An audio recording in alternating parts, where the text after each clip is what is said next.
é especialista em marketing de conteúdo, instrutora oficial do LinkedIn, escritora, apresentadora, tá lançando uma grife de moda, a menina não para, minha gente, e tem uma história muito bacana de vida, de empreendedorismo e de sucesso. Ô Flávia, obrigado, viu, por você estar aqui com a gente, bom dia. Queria que você falasse como é que foi a sua trajetória. Tudo começou com uma demissão, não é verdade? Um momento triste que você conseguiu transformar. Conta pra nós a sua história. Bom dia, obrigada. Eu que agradeço de estar aqui. Sim, a minha história começa com uma demissão. Trabalhava em uma empresa e eu achei que eu fosse ficar lá por muito tempo. E de repente aconteceu uma reestruturação, eu fui demitida com muita gente e todo mundo que passa por uma demissão, né, ou pelo menos a maioria das pessoas, sofre um pouco com esse momento, né? Eu sofri, eu não conseguia emprego rápido e mesmo na época eu já estava concluindo o mestrado, mas não significou tanta coisa naquele momento, né? E voltei a trabalhar e aí começa a minha história de entender que eu precisava cuidar da minha imagem como profissional, né? Pensar a minha carreira, fazer mais do que eu estava fazendo. E aí entra essa coisa da produção de conteúdo que ajudou a atrair muitas oportunidades. Em que momento você percebeu que você precisava trabalhar de uma outra forma, trabalhar você nesse sentido?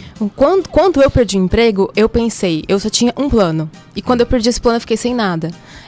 E aí eu percebi que eu já tinha vontade de empreender.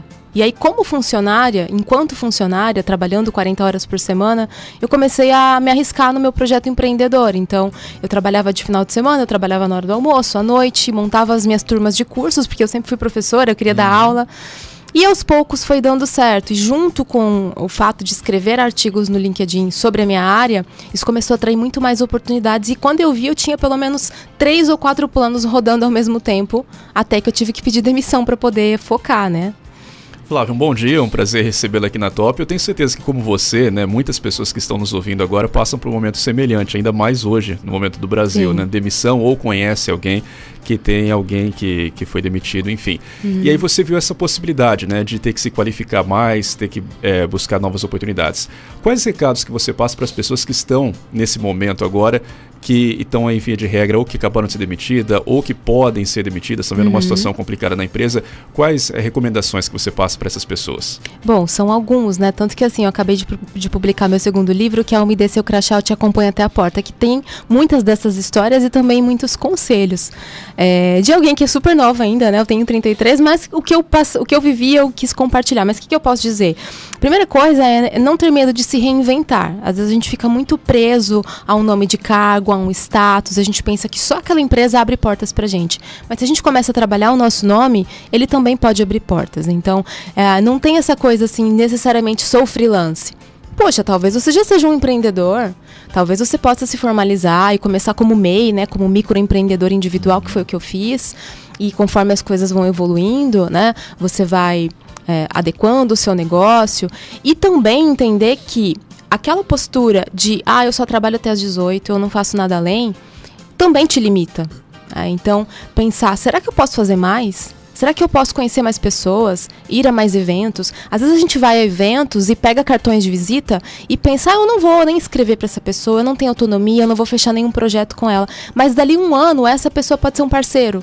Né? Então, gerenciar esses contatos também é importante, né? Abrir um pouco a cabeça. Na sua história, você comenta que você, quando saiu do emprego, eu lembro que você disse assim, eu tinha só uma conta no LinkedIn, né? E só isso. Então você gosta de escrever, você começou a escrever. Por que você acha que seus artigos no LinkedIn deram tão certo, Flávia? Olha, eu comecei em 2015, que foi quando o LinkedIn liberou a funcionalidade de escrever artigos, né? Então eu peguei o começo da plataforma. Não é porque eu fiz letras que eu escrevia bem. Os meus primeiros artigos eram péssimos, tiveram um resultado horrível, mas eu não escrevia pensando nesses números. Eu queria compartilhar, eu queria ser útil de alguma forma. E quando eu estava sendo útil, eu estava também contando um pouco de mim e do que eu sabia. Né? Então isso foi criando uma imagem de, olha que legal, aprendi algo novo com esse conteúdo. Então as pessoas passaram a seguir, passaram a acompanhar. E quando era aquele determinado assunto que surgia, pensavam em mim, vamos chamar a Flávia, vamos convidar a Flávia. E assim que as coisas começaram. Mas eu acho que a virada mesmo foi quando eu percebi que eu podia ser muito mais pessoal. Eu escrevia textos muito técnicos no começo. E quando eu comecei a falar mais de carreira, mais de experiências pessoais e até de fracassos, né, que foi quando eu escrevi o que eu aprendi com a minha primeira demissão, esse foi o artigo que deu a virada de engajamento, né? E eu vi que eu podia ser útil e que eu podia falar mais sobre a minha vida pessoal. Eu acho que essa foi o que funcionou mesmo, porque mais do mesmo, né? Texto muito técnico, a internet está cheia, né? As pessoas querem ver as experiências reais dos outros.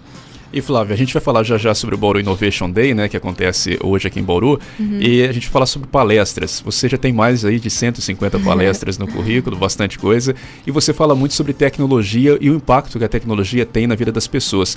Queria que você falasse um pouco mais sobre isso, sobre a tecnologia e o impacto, como que as pessoas podem se beneficiar da tecnologia cada vez mais presente na vida de cada um.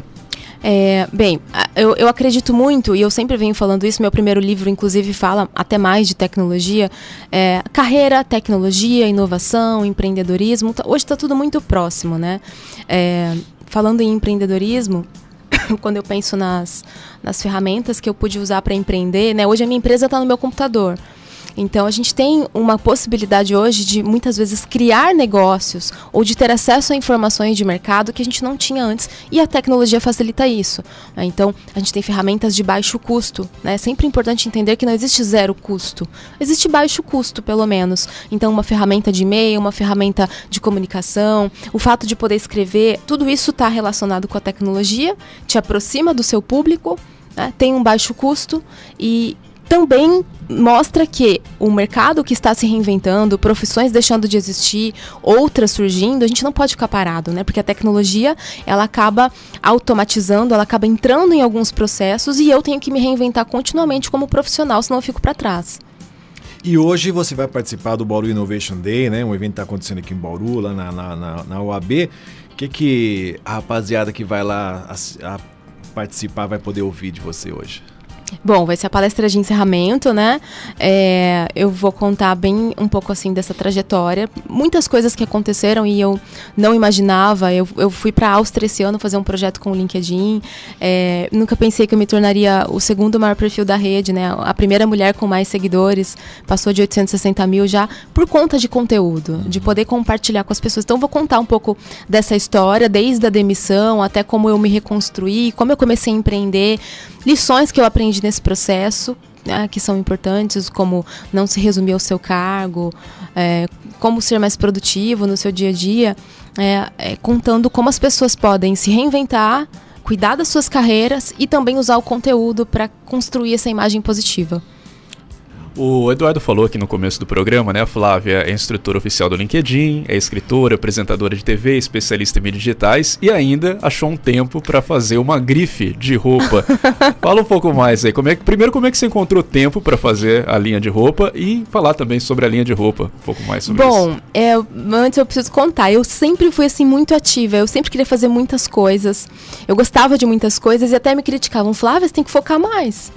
E aí, eu foquei mais, mas eu fui descobrindo, né, uns anos depois, agora, que eu posso me conectar a outras coisas que eu gosto também, sem que necessariamente elas sejam da minha área, né? Eu sou uma professora, eu curso doutorado, eu dou muitas palestras, eu escrevi livros, mas eu também gosto de outras coisas. Eu gosto de moda, eu gosto de falar mais com mulheres. Cada vez mais eu estou indo para esse universo feminino, então eu estou envolvida agora num negócio financeiro que eu não posso contar ainda, uma coisa muito bacana que vai ser lançada em breve para mulheres. E também a curadoria, na verdade não é uma linha criada do zero, é uma curadoria que eu estou fazendo com uma marca brasileira, muito conhecida e que deve sair em breve aí com peças versáteis, que vão com tênis, que vão com Anabela, que vão com Scarpin, para mulheres como eu, né? Mulheres reais, que não são perfeitas, que não são modelos, que não podem pagar uma nota por uma peça, mas que querem se sentir femininas e se sentir, né, práticas no dia a dia. Então isso deve sair em breve. E Flávia, você tem uma frase bacana, você disse que em determinado momento da sua carreira você deu um lapso na memória sua, você estava logo depois de tomar banho, você olhava assim não conseguia ler o que estava no rótulo, né? E deu um piripaque, como a vovó costuma dizer, né? E você tem uma frase que uma médica disse pra você, como é que é mesmo? Nenhum CNPJ... Vale um AVC. Quando eu estava muito estressada antes de ser demitida, porque a empresa estava passando por muitas reestruturações e as pessoas estavam mexidas, né? Eu encontrava muita gente escondida, chorando no banheiro, para ninguém ver. Eu era uma dessas pessoas e eu lembro que um dia eu acordei para trabalhar, eu fui tomar banho e quando eu saí do banho, eu percebi que eu não conseguia mais interpretar texto. É muito estranha essa sensação de você olhar uma embalagem de shampoo e você não sabe o que está escrito ali. Foi desesperador, né? Tive uma dor de cabeça muito forte junto, pensei que algo muito sério estava acontecendo. Fui para neurologista, tirei licença do trabalho, né? Ela foi muito humana comigo, me deu um conselho. Flávia, eu também tive que rever minha carreira. Estresse desse jeito é um nível muito alto, né? O teu corpo está te indicando que você está extremamente estressada, então reveja isso. E depois disso acabou culminando aí de eu adotar uma postura mais firme, de não aceitar algumas coisas, que resultou em uma demissão, que a princípio foi ruim e depois foi, eu diria que uma bênção, né? Muito bem. E pra gente finalizar, eu por mim ficava conversando com você amanhã toda aqui, que você tem muita história para contar, mas também você tem compromisso, né? A Flávia já divulgou a agenda dela no Facebook, que é até mais intensa que do Michel Temer. Se bem que a agenda do Michel Temer também, ninguém tá nem aí. Mas enfim, Flávia, onde a Flávia Gamonar quer chegar? Quais são os seus sonhos? Tudo que a gente tava conversando antes da entrevista, falou assim que muita coisa você não planejou, as coisas foram acontecendo. E agora que as coisas estão acontecendo, onde você quer chegar? Olha, eu nunca tive pretensões relacionadas ao material, por exemplo. Eu acho que eu quero poder me conectar cada vez mais com quem eu sou. Então, rever cada vez mais a minha vida para que eu viva a verdade que eu prego, né? Já tenho feito muito isso. Me conectar cada vez mais com mulheres para mostrar que nós podemos muito mais em um mundo que ainda é muito masculino. Eu enfrento muitos desafios como mulher por aí viajando. Tenho conseguido vencer isso. Trabalhar com o que eu amo. E eu acho que já cheguei no modelo legal. Eu sempre quis poder viajar e conhecer pessoas e poder ser útil na vida dessas pessoas de alguma forma. Isso já tem acontecido, né? Então, eu quero me conectar cada vez mais com isso e o resto acaba sendo consequência.